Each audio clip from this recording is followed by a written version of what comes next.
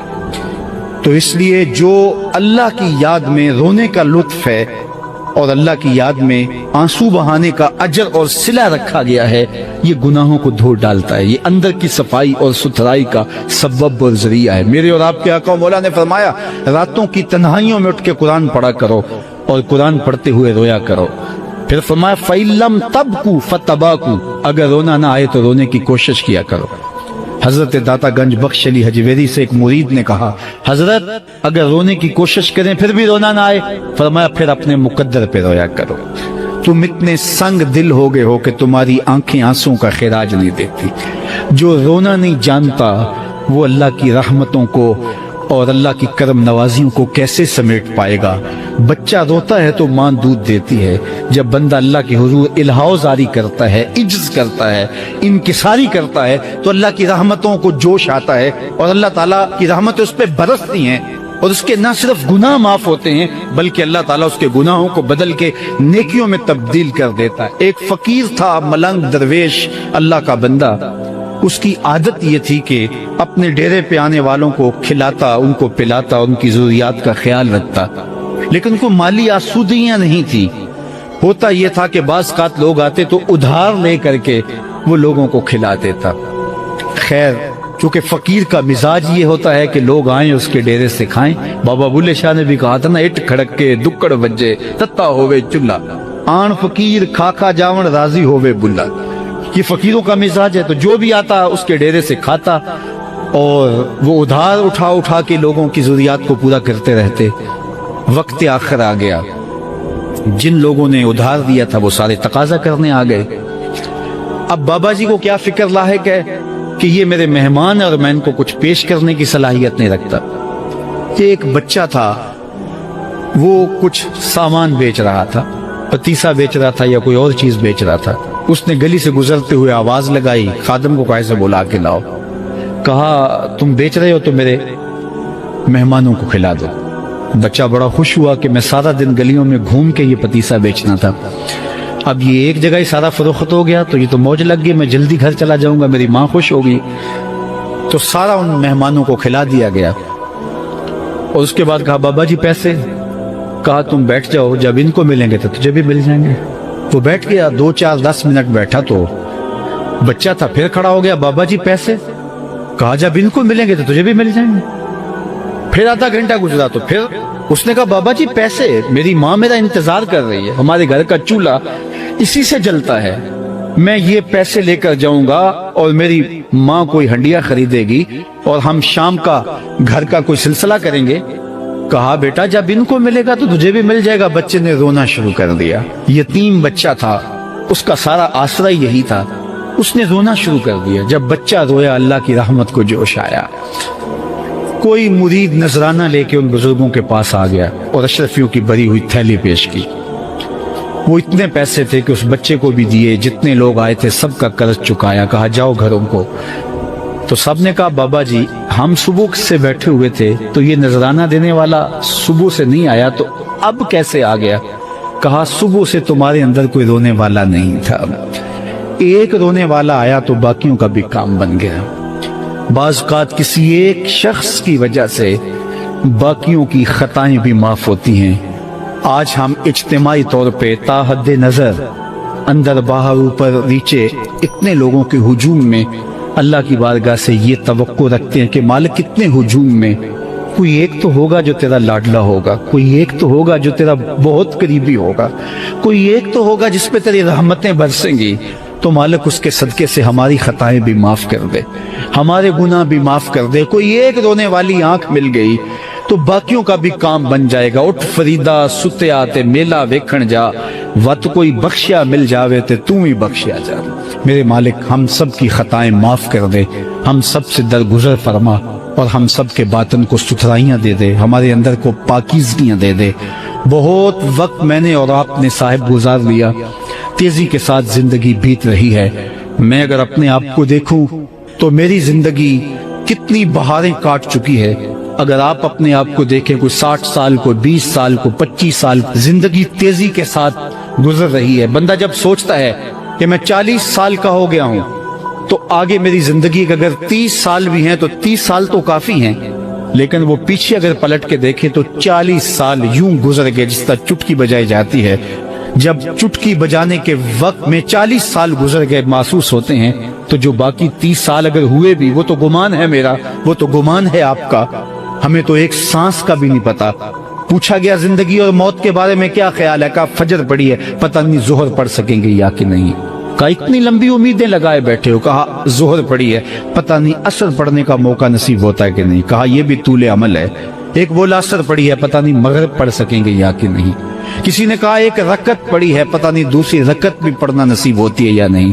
کہا یہ سب تمہارے منہوں کی باتیں ہیں، میں تو کہتا ہوں ایک طرف سلام پھیرا ہے، پتہ نہیں دوسری طرف سلام بھی پھیر سکیں گے یا کہ نہیں۔ کیا موت اتنی قریب نہیں ہے؟ ہم نے اپنی آنکھوں کے سامنے لوگوں کو جدا ہوتے یوں نہیں دیکھا ہے؟ ہم کہتے ہیں اس کی خبر سنا رہے ہو موت کی، یہ تو میں نے ابھی سبزی والی دکان پہ دیکھا تھا.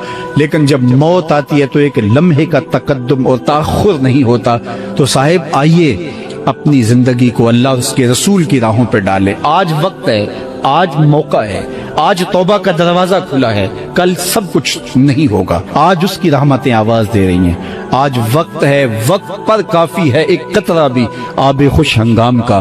جل گیا جب کھیت برسا می تو پھر کس کام کا. اب آئیے سنیے، اس کائنات کے اندر ہمیں وہ خواتین ملیں گی جو پردے کے پیچھے تھی، لیکن پردے کے سامنے ماں نہیں آئی، عبد القادر جیلانی آئے.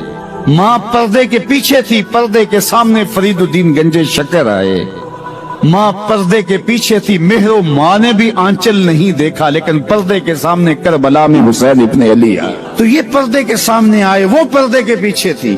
تو جب مائیں پردے کے پیچھے ہوں تو پھر بیٹے جو ہیں وہ پردے کے سامنے آ کے وہ نقش ثبت کرتے ہیں کہ جو لوگوں کے زندگی کے نقوش کو جو ہے وہ اجال دیتے ہیں اور تقدیر بدل دیتے ہیں. تو اس لیے ماؤں کی ذمہ داریاں گھر سنبھالنا ہے.